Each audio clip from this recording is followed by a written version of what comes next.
Hey everyone, I'm back, and today we're going to be talking about Sam Raimi's Spider-Man. And this movie came out in 2002, and it stars Tobey Maguire, Kirsten Dunst, James Franco, Willem Dafoe, Cliff Robertson, J.K. Simmons, and I can't remember who plays Aunt May, but those are the main ones. And I used to watch this movie all the time when I was a kid. I never saw it in theaters.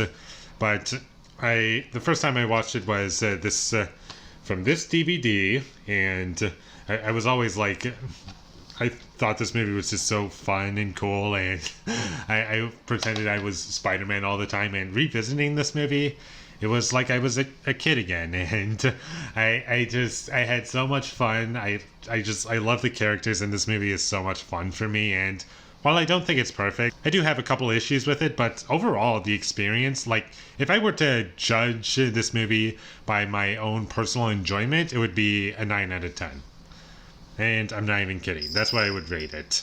And what I really love about this movie is Danny Elfman's score, for one thing. I just want to get this out of the way. I think the score for this movie is great, and it brings so much energy to the film. It makes it so exciting. It captures the tone that I love. There's a lot of cheese in it, but it's successful in what it's trying to achieve.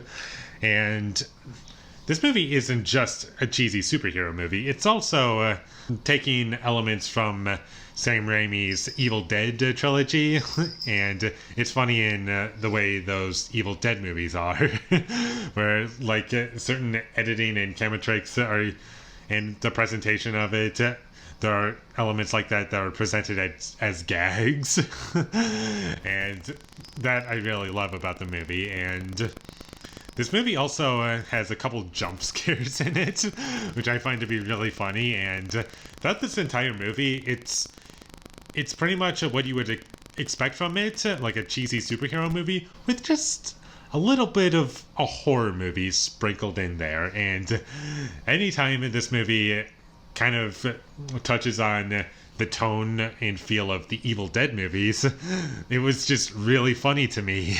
And I was thinking to myself, this feels like Evil Dead, and I just love the idea that a horror movie found its way into a superhero movie.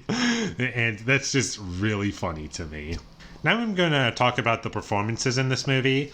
Tobey Maguire, I like him in this movie. I think he's very appropriate to play Peter Parker and Spider-Man, and I think he really captures what the character should be, and he's likable, and I just really like him. And Kirsten Dunst, I liked her as Mary Jane. J.K. Simmons is amazing as J. Jonah Jameson. He's great. He's really funny.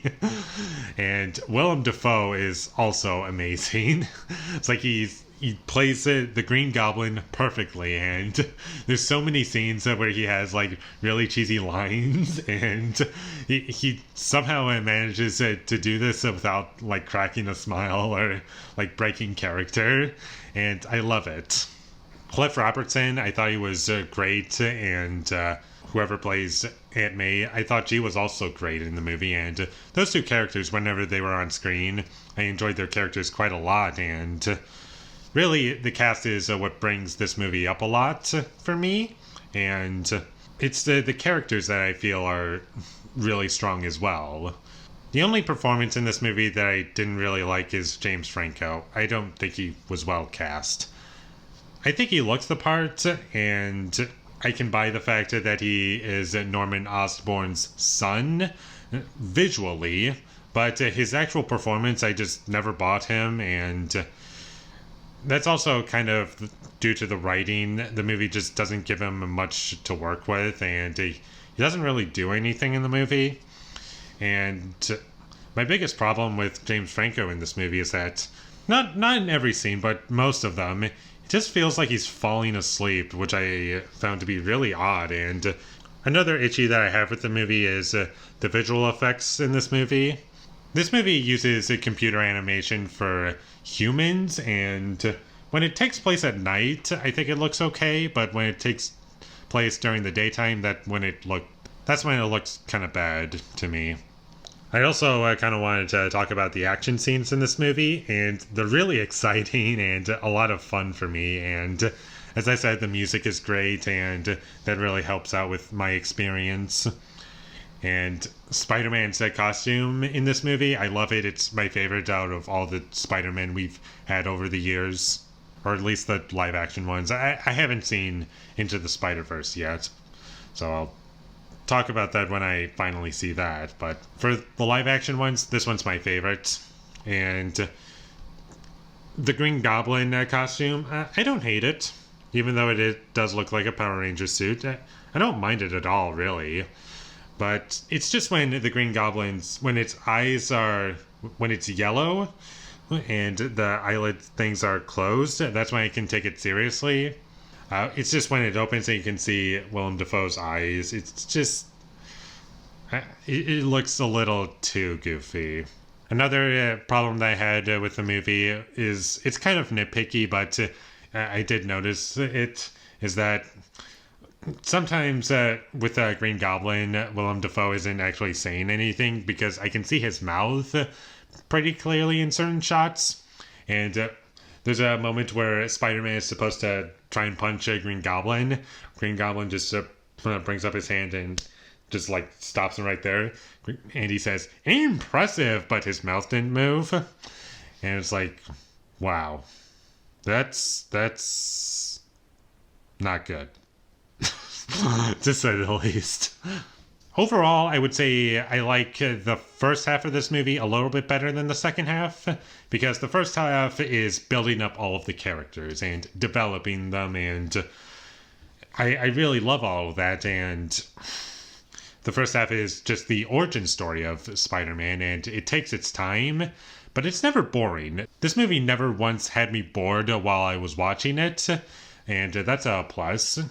It's just in the second half, it loses a little bit of steam for me. Not because it got boring, it's just because that I preferred what was going on in the first half as opposed to the second half. Even though there's a lot of stuff that I really enjoyed in the second half, it's just the most of what I'm going to remember this movie for is the first half and certain bits from the second act and the third act.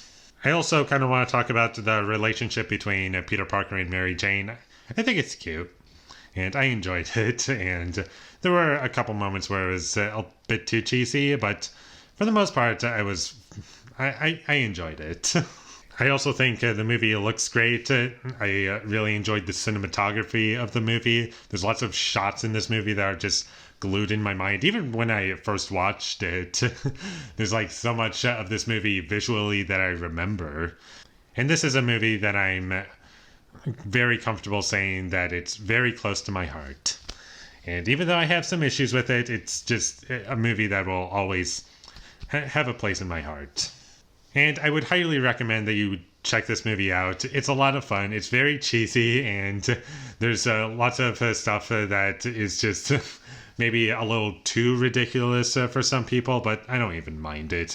I love Sam Raimi, and I love his movies, and while I don't think any of his movies are perfect, I would say that they're at the very least a lot of fun for me, and there's lots of really great scenes in this movie. This movie has a great cast, and I love the music, and I love this movie from a visual perspective, and I love the characters, most of them.